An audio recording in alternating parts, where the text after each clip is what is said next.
साल 2018 में उड़ीसा के बोलांगीर जिले के अंतर्गत आने वाले पाटनगढ़ इलाके में एक साहू फैमिली रहती थी, जिसमें घर के मुखिया रविंद्र कुमार साहू के अलावा उनकी पत्नी संयुक्ता साहू, उनके 2 बच्चे और उनकी बूढ़ी मां जेमा मणि साहू थी।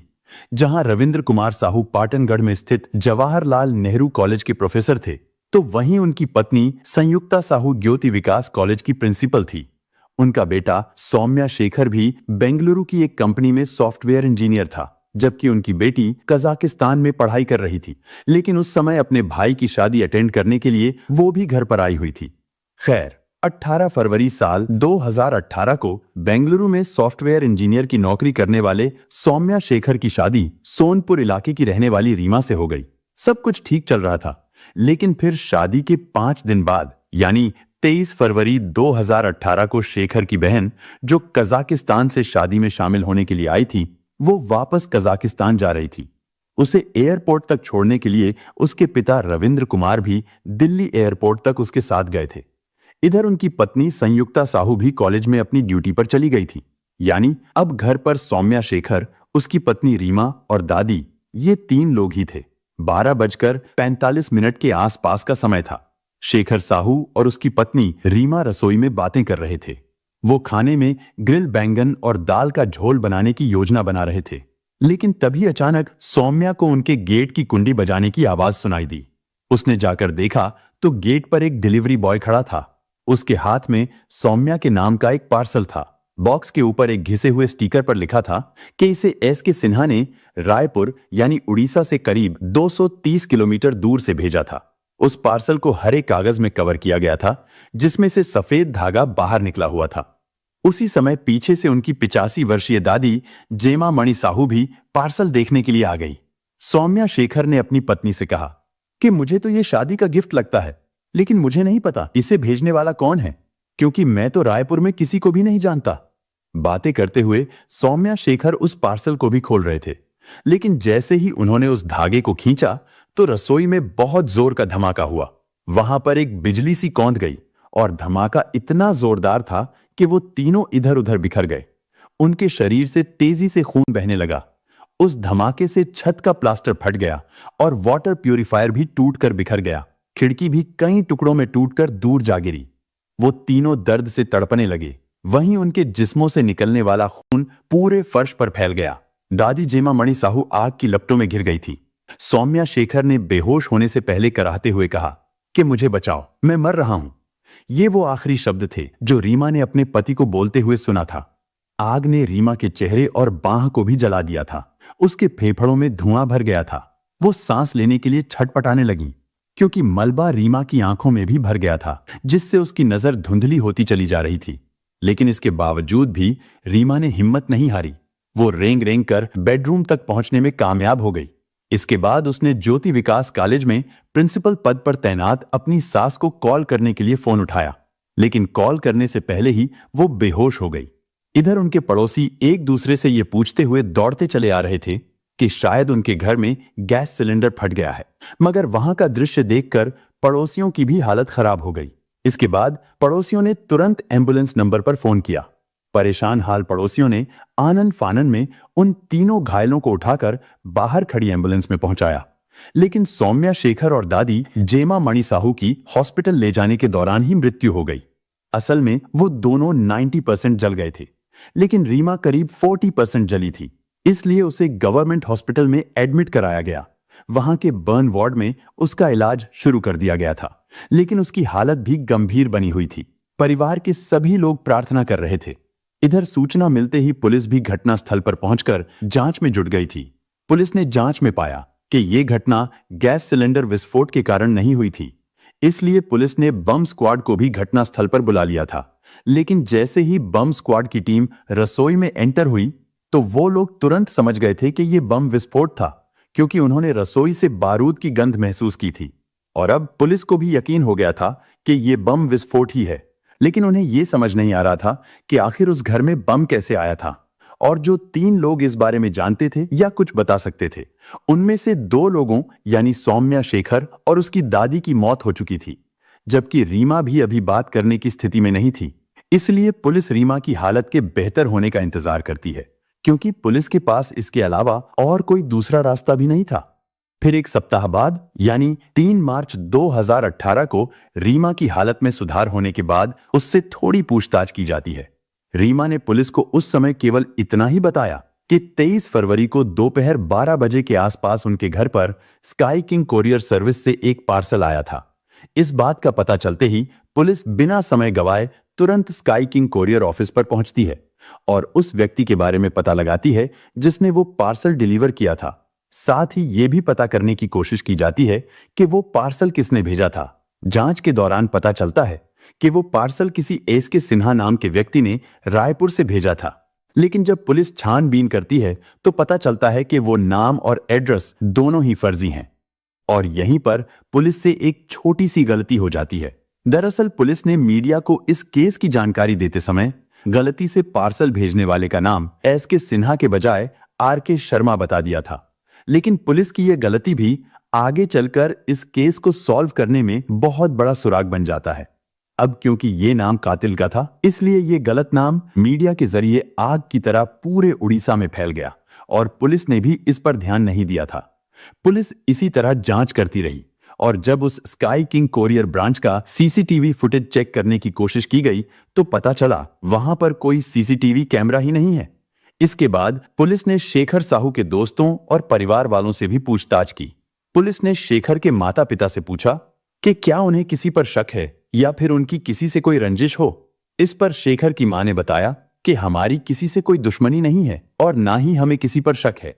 लेकिन फिर संयुक्ता ने कहा कि जिस कॉलेज में मेरी ड्यूटी लगी है वहां पर एक अंग्रेजी के प्रोफेसर हैं जिसका नाम पुंजीलाल मेहर है। उसके साथ मेरी कहासुनी हुई थी।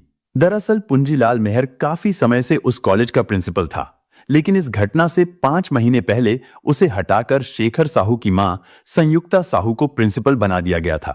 संयुक्ता साहू का कहना था कि हमारी किसी से ऐसी रंजिश तो नहीं है कि कोई हमें बम से मार डाले। संयुक्ता साहू की नजर में तो पुंजीलाल मेहर से हुई कहासुनी एक छोटी सी बात हो सकती थी, लेकिन पुलिस के लिए यह छोटी सी बात नहीं थी। इसलिए उन्होंने पुंजीलाल से पूछताछ करने का फैसला किया, लेकिन उससे पूछताछ करने पर पुलिस को कुछ खास नहीं मिला, जिसकी वजह से पुंजीलाल मेहर को छोड़ दिया गया। इसके बाद पुलिस को पता चला कि इस घटना के कुछ महीने पहले जब शेखर रीमा से फोन पर बात कर रहा था, तभी शेखर के फोन पर एक कॉल आई थी। शेखर ने रीमा को होल्ड करके कॉल उठाया तो दूसरी ओर से किसी अनजान व्यक्ति ने धमकी देते हुए कहा था कि तुम्हें रीमा से शादी नहीं करनी चाहिए और अगर तुमने उससे शादी की तो ये तुम्हारे लिए अच्छा नहीं होगा। इसके बाद फोन कट गया था। शेखर साहू ने यह बात रीमा को भी बताई थी, मगर रीमा को भी नहीं पता था कि आखिर कॉल करने वाला व्यक्ति कौन हो सकता था। लेकिन फिर कभी उस व्यक्ति ने दोबारा फोन नहीं किया था, इसलिए वो दोनों भी धीरे धीरे इस बात को भूल गए थे। क्योंकि पुलिस के लिए ये जानकारी काफी अहम थी, इसीलिए पुलिस ने उस नंबर का पता लगाया और फोन करने वाले व्यक्ति को भी ढूंढ निकाला। पूछताछ के दौरान पता चला कि वो व्यक्ति रीमा से एक तरफा प्यार करता था। उसने बताया कि मैंने ही शेखर को फोन पर धमकी दी थी क्योंकि मैं नहीं चाहता था कि वो रीमा से शादी करे, लेकिन मुझ में बम विस्फोट की योजना बनाने और किसी को कत्ल करने की हिम्मत नहीं है और ना ही मैंने ऐसा कुछ किया है। लेकिन पुलिस को उसकी इन बातों पर विश्वास नहीं हो रहा था, इसलिए पुलिस उससे सख्ती से पूछताछ करनी शुरू करती है, लेकिन वो बार बार यही बात कहता रहा कि मैं बेकसूर हूं।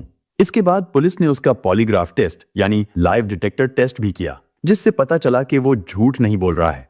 इसीलिए पुलिस ने उसे भी रिहा कर दिया। इसी तरह करते करते इस वारदात को 3 सप्ताह बीत चुके थे। पुलिस ने शेखर के दोस्त, परिवार, पड़ोसी और स्काई किंग कोरियर ऑफिस के डिलीवरी बॉय स्टाफ के अलावा 100 से भी ज्यादा लोगों से पूछताछ की, लेकिन कहीं से कोई सुराग नहीं मिला, जिसकी वजह से इस मामले की जांच वहीं की वहीं थी, क्योंकि अब पुलिस पर भी जांच को लेकर सवाल उठने लगे थे। इसके बाद उड़ीसा सरकार ने इस मामले की जांच क्राइम ब्रांच को सौंप दी। जैसे ही ये केस क्राइम ब्रांच को सौंपा गया तो क्राइम ब्रांच ने सभी संदिग्धों की जांच फिर से शुरू की। चूंकि उस कोरियर ऑफिस के अंदर और बाहर कोई सीसीटीवी नहीं था, इसलिए क्राइम ब्रांच पुलिस ने उस इलाके में लगे करीब 250 सीसीटीवी कैमरों को चेक किया, लेकिन फिर भी क्राइम ब्रांच पुलिस को कोई सुराग नहीं मिला। लेकिन तभी अचानक 4 अप्रैल 2018 को बोलांगीर पुलिस को एक लेटर मिला, जिसमें लिखा था पार्सल एसके सिन्हा के नाम से भेजा गया था, ना कि आरके शर्मा के नाम से। रायपुर में 2 नहीं बल्कि 3 लोग इस प्रोजेक्ट में शामिल थे। इस विस्फोट का कारण सौम्या शेखर का विश्वासघात है, जिसने जान और करोड़ों रुपए लिए हैं।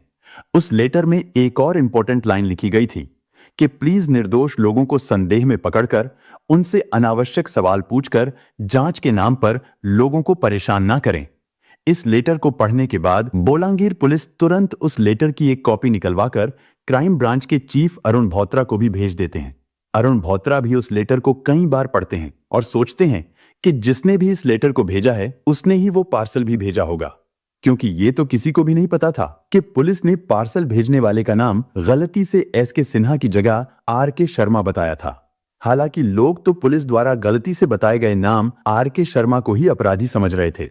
इसके बाद क्राइम ब्रांच पुलिस ने उस लेटर को जांच के लिए फॉरेंसिक लैब में भेज दिया, लेकिन वो लेटर करीब 250 किलोमीटर दूर से कई लोगों के हाथों में से होता हुआ आया था, इसीलिए फॉरेंसिक जांच में भी फिंगरप्रिंट के सही निशान नहीं मिल सके थे।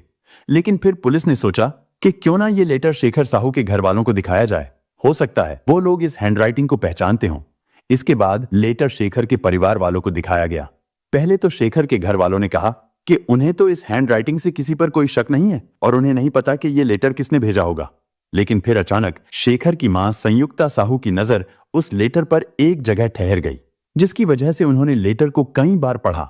असल में उन्हें अब एक व्यक्ति पर शक होने लगा था। ये व्यक्ति कोई और नहीं बल्कि प्रोफेसर पुंजीलाल मेहर ही था। हालांकि पहले पुलिस ने उसके खिलाफ सबूत ना मिलने के कारण उसे रिहा कर दिया था। शेखर की मां ने उसका नाम दोबारा इसलिए लिया था क्योंकि लेटर में एक शब्द अंडरटेकिंग द प्रोजेक्ट लिखा हुआ था। शेखर की मां संयुक्ता साहू का कहना था कि उन्होंने इस तरह के वर्ड अपने कॉलेज के प्रोफेसर पुंजीलाल मेहर को अक्सर बोलते हुए सुना और देखा था। लेकिन यहां पर फर्क केवल इतना सा था कि वो बातचीत के दौरान कंप्लीटिंग द प्रोजेक्ट का इस्तेमाल करते हैं, जबकि लेटर में अंडरटेकिंग द प्रोजेक्ट लिखा हुआ था। इन सब चीजों को देखते हुए ही पुंजीलाल मेहर को फिर से अरेस्ट कर लिया जाता है और इस बार उससे कड़ाई से पूछताछ की जाती है। पुंजीलाल मेहर पुलिस की सख्ती के आगे जल्दी ही टूट गया और फिर उसने इस वारदात के पीछे की एक ऐसी कहानी सुनाई जिसे सुनकर हर कोई हैरान रह गया। दरअसल साल 2009 में जब पुंजीलाल मेहर ज्योति विकास कॉलेज का प्रिंसिपल बना था तो उस समय संयुक्ता साहू उस कॉलेज में नहीं थी। लेकिन फिर 2014 में संयुक्ता साहू का ट्रांसफर ज्योति विकास कॉलेज यानी पुंजीलाल मेहर के कॉलेज में हो जाता है और तभी से वहां पर क्लेश शुरू हो गया था। क्योंकि संयुक्ता साहू पुंजीलाल मेहर से सीनियर थी तो इसलिए अब उस कॉलेज की प्रिंसिपल संयुक्ता साहू को ही होना चाहिए था। लेकिन पूंजीलाल अपनी कुर्सी छोड़ने को तैयार नहीं था, जिसकी वजह से संयुक्ता साहू और पूंजीलाल मेहर में विवाद होने लगा। लेकिन पूंजीलाल ये तो समझ ही गया था कि आज नहीं तो कल उसे प्रिंसिपल की कुर्सी छोड़नी ही पड़ेगी और फिर होता भी यही है, क्योंकि साल 2017 में संयुक्ता साहू को प्रिंसिपल बना दिया जाता है। यानी पूंजीलाल को ना चाहते हुए भी वो कुर्सी छोड़नी ही पड़ती है, जिसकी वजह से पूंजीलाल मेहर के अंदर बदले की भावना पैदा होने लगी थी। तभी से वो बदला लेने के बारे में सोचने लगा था और कुछ ऐसा तरीका ढूंढने लगा था जिससे उस पर किसी को कोई शक भी ना हो। वो हर वक्त यही सोचता रहता था कि इन सब की जिम्मेदार संयुक्ता साहू ही है। असल में नफरत और लालच ने उसे एक जानवर बना दिया था। वो प्रिंसिपल की कुर्सी के लिए इस हद तक पागल था कि उसने संयुक्ता साहू के पूरे परिवार को ही खत्म करने का प्लान बनाना शुरू कर दिया। प्रोफेसर पुंजीलाल ने बोलांगीर पुलिस के सामने पूछताछ में स्वीकार किया कि पार्सल बम खुद उसी ने बनाया था। उसने बम बनाने का तरीका भी कई फिल्में और वीडियोस देखकर सीखा था। उसके लैपटॉप में भी पार्सल बम बनाने के 12 अलग अलग तरीके मिले थे। बम बनाने के लिए उसने कॉलेज की ही लैब से कुछ रसायन चुराए थे। इसके बाद उसने कॉलेज के नाम पर ही बाजार से कुछ विस्फोट में काम आने वाली सामग्री भी खरीदी और फिर पार्सल बम बनाने के बाद बचा हुआ विस्फोटक उसने जमीन में गाड़ दिया था। सब कुछ तैयार हो जाने के बाद वो पार्सल भेजने के लिए सही समय का इंतजार करने लगा। ठीक उसी समय शेखर की मां संयुक्ता ने उसे शेखर की शादी का कार्ड दिया और इस तरह आखिरकार उसे वो मौका मिल ही गया जिसका वो काफी दिनों से इंतजार कर रहा था। उसने पार्सल को शादी के गिफ्ट के रूप में देने का प्लान बनाया। प्रोफेसर पुंजीलाल मेहर ने तय किया कि इस पार्सल बम को वो रायपुर से खुद ही कोरियर करेगा। इसके बाद 15 फरवरी 2018 को भी वो हमेशा की तरह ही कॉलेज गया और क्लास ली। इसके बाद वो जल्दी जल्दी अपने घर पर आया, क्योंकि वो अच्छी तरह से जानता था कि फोन की लोकेशन ट्रेस की जा सकती है। इसलिए उसने अपना फोन घर पर ही छोड़ दिया। इसके बाद पार्सल को लेकर वो रेलवे स्टेशन पर आ गया। उसने अपनी गाड़ी को वहीं पर पार्क किया और बिना टिकट लिए ही रायपुर की ट्रेन में चढ़ गया, क्योंकि उसे डर था कि अगर वो टिकट लेने जाएगा तो शायद सीसीटीवी कैमरे में भी आ सकता था। इसके बाद जब ट्रेन रायपुर स्टेशन पर पहुंची तो उसने अपने चेहरे को गमछे से ढक लिया। रेलवे स्टेशन से बाहर निकलकर उसने एक ऑटो रिक्शा लिया। फिर शाम 5 बजे के आसपास वो एक कोरियर ऑफिस पर पहुंचा। कोरियर ऑफिस के पास पहुंचकर उसने पार्सल और एड्रेस ऑटो ड्राइवर को दिया और उससे कहा कि ये पार्सल इस एड्रेस पर भेजना है। ऑटो ड्राइवर पूंजीलाल से पार्सल और एड्रेस लेकर चला गया, जबकि पूंजीलाल ऑटो में ही बैठा रहा। लेकिन जब ऑटो ड्राइवर ने अंदर जाकर कहा कि वो एक पार्सल भेजना चाहता है तो कोरियर वालों ने उससे पूछा कि इस पार्सल में क्या है, और जवाब ना जानने के कारण ऑटो ड्राइवर वापस आ गया। उसने पूंजीलाल से कहा कि वो लोग पूछ रहे हैं कि इस पार्सल में क्या है। इस बात से पूंजीलाल गुस्से में आ गया। वो पार्सल लेकर वहां से चला गया। इसके बाद पूंजीलाल ने थोड़ी दूर पैदल चलकर दूसरा ऑटो लिया और ड्राइवर से कहा कि उसे दूसरे कोरियर ऑफिस पर जाना है, और फिर वो स्काई किंग कोरियर ऑफिस पर आ गया। पूंजीलाल ने इधर उधर देखा तो उसे वहां पर कोई भी सीसीटीवी कैमरा नजर नहीं आ रहा था। इसलिए वो ऑटो से उतरा और अपने चेहरे से गमछा हटाकर जल्दी से ऑफिस के अंदर चला गया। उसने पार्सल भेजने के लिए दिया, लेकिन वहां पर भी यही पूछा गया कि इस पार्सल में क्या है। पूंजीलाल मेहर ने उन्हें बताया कि इस पार्सल में मिठाई है। लेकिन अजीब बात यह है कि कोरियर वालों ने भी उसका विश्वास कर लिया था। पार्सल को उसके फर्जी नाम एस.के. सिन्हा से बुक कर दिया गया और संयुक्ता साहू के घर में भेज दिया गया। पार्सल भेजने के बाद वो तुरंत ही अगली ट्रेन से वापस अपने घर आ गया। इसके बाद अगला दिन भी उसके लिए बिल्कुल ऐसा ही नॉर्मल था जैसे कुछ हुआ ही नहीं था। पूंजीलाल कॉलेज जाने लगा और उस पर किसी को शक ना हो, इसके लिए उसने शेखर की शादी में जाकर उन्हें लंबी उम्र की शुभकामनाएं भी दी थीं। इधर वो पार्सल 20 फरवरी को शेखर साहू के घर पर पहुंच गया था, लेकिन उस दिन उनके घर में रिसेप्शन पार्टी थी, इसलिए 20 फरवरी को पार्सल वापस लौट गया।